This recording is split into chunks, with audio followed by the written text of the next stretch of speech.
It's not ideal, but you know what, we'll survive. There you are, the sliotar is in, the game is on, and the man wearing number 26, familiar running side of Shane Reck straight away, and that's an opportunity, and that's straight away within the opening 5 seconds, I would say. Night, of course, but Ferns dressed in their familiar jerseys, working the ball up the field, and doing well is Conor O'Toole, established in this team now quite a while, the ball down that left-hand side, and an effort at the post, and it's a really good effort, but has it swung over? It has swung over from Brian Stafford. For Corey Byrne-Dunbar, he's assumed the free-taking duties. Ian Byrne is on the bench, he normally would take them, so this could put Ferns in front. They have the advantage of that win, 2.5 minutes gone, and Corey Byrne-Dunbar does put it over. And this is an opportunity for the line ball down there, and it's going to be taken by Ferns' Kenny Murphy.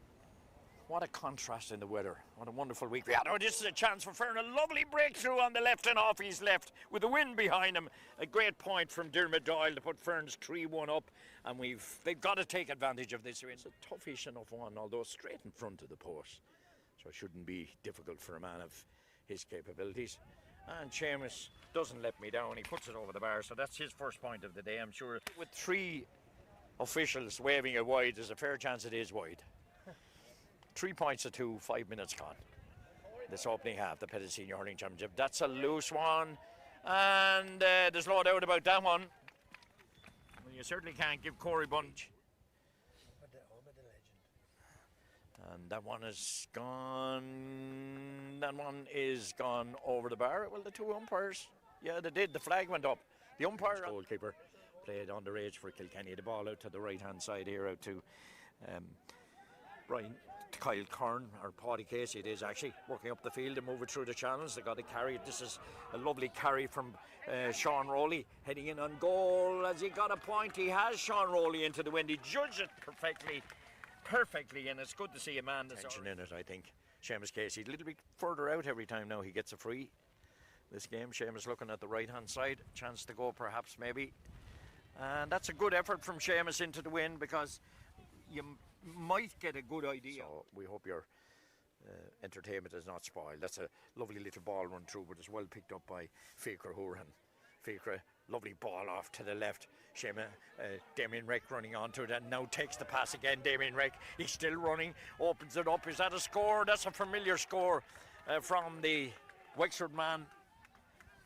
He's done that many a time for Wexford. He's joint captain. We don't have to try and struggle to look at our watches. And that's a lovely ball, hit immediately inside by Conor O'Toole. Let's run inside, trying to work the ball in, but it's never at the post. That's a good one. That's a really good one. He got a bang too, Chris Turner. I think it's nearly blowing you over without checking it.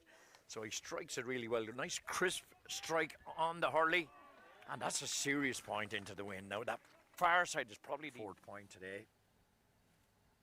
Little fortunate free maybe. Stephen Burke, man in the middle, dressed in black today, and that one has gone over the bar. No problem for the half time to make sure it's not Ian Byrne. This is an opportunity for him. Tightish angle over on that far side, but he has the wind behind him. All he has to do is let it float on the wind like a golf shot, and that's what he does. And that's his 5th point. Rourke again, but a lot of bunching down the middle. There's neither team playing the wings at the moment. Maybe that's I suppose maybe that's what the wind does. It drags you in the middle. That's Podge Dorn trying to get a little touch. He gets it in his hand, having a go, using his strength to put it over the bar. That's a fine point from Podge. It's his first one. Almost in front of the post. An opportunity to put another score on the board for the Oylegate men. He didn't hit it at all. In fact, it blocked down, but he gets it back in his hand. Is he going to atone for it? Maybe it's something better for him, but the pass popped outside. Wasn't great to young Jack Nolan. Nolan back out the field, and an opportunity here, and have they taken advantage? They have eventually taken advantage. Joe Dunn, crisp use of the wrist. I suppose it's not cold, if you know what I mean, but the conditions are not great. Strong wind blowing down the field. They'll probably feel it. Referee Stephen Burke throws in the sliotar for the start of the second half here. And Oylegate straight away nearly attacked down that corner. Seamus Casey going by Oylegate's man who's defended well in the first half as well, Peter Rowley. Ball over on the far side. Ferns have it back. Ferns will want to get an early score here, 8 to 9 points. We're in the first minute. Lovely take on the outside. They've dangerous forwards in there if it's let in. That's an effort at the post, and Peter Duggan watched it all the way, curled in brilliantly.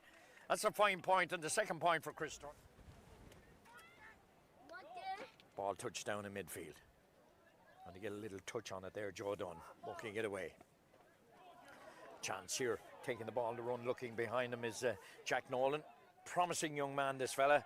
Hurl minor for Wexford. Jack Nolan has put it over. He knows where the scoreboard is. He knows how to put it over the unrolling. Mind, he's been well policed by Ferns. He has to move back out the field. Back out to Dara Harris. Dara Harris has got his name on the score sheet. Dara Harris has got his name on the score sheet for the first. Over that far side, he got a 2-match suspension after last year's county semi-final. Seamus Casey. Seamus has measured it this time. That's well within his range. He puts that one over. On that far side, Corey Byrne-Dunbar. Crouch in front. Having a go. Strikes it really well. He hasn't missed this one. He measured that one brilliantly into the wind. First point in the second. Prove it. I think was it the O'Neills or the McMurrays in Ferns. I'm not sure my history. My own memory is not great. I wasn't around. Anyway, a chance here for Sean Rowley. Running it to the fence, pops it off his boss of his hurl, and I think he's put it over. Sean has had a good few guys shooting at the post. Ferns, one would feel, need a major now. They're 3 points behind. That's a lovely take inside, an opportunity here maybe. And a lovely pass outside the Paul Morris. Paul lost the control the first time he was trying to work it in. And a little hook on it, but he did enough to put it over the bar. Paul Morris' first score today. We've a right view of this one. Should be easy for Seamus Casey. Wind blowing a little bit whilst it's blowing down the field. It appears to be blowing from left to right. And he puts it over the bar. Put 3 points between the teams again. That goal. And this is an opportunity. The rain has stopped, thankfully. We're just in the last 2 minutes of this game, and that one will go down. What injury time has been signalled? I don't think anything has been signalled. It will be a little bit because had a few injuries. This is a chance for Tommy Dwyer. Tommy has put it over the bar. He's got his name on the score sheet. Score of the game. The ball led off the hurl of, and it's gone over the bar. He decided to go for the point. Corey Byrne-Dunbar. It's his second one in the second half. On that far side. And the referee has blown the full-time whistle. So it's a 1-point win here for Oylegate-Glenbrien. And Podge Dorn's goal, coming in the 40th minute, proved to be the significant difference between the two teams here in Bree. So it's Oylegate-Glenbrien. They'll be delighted to get off with a winning Saturday.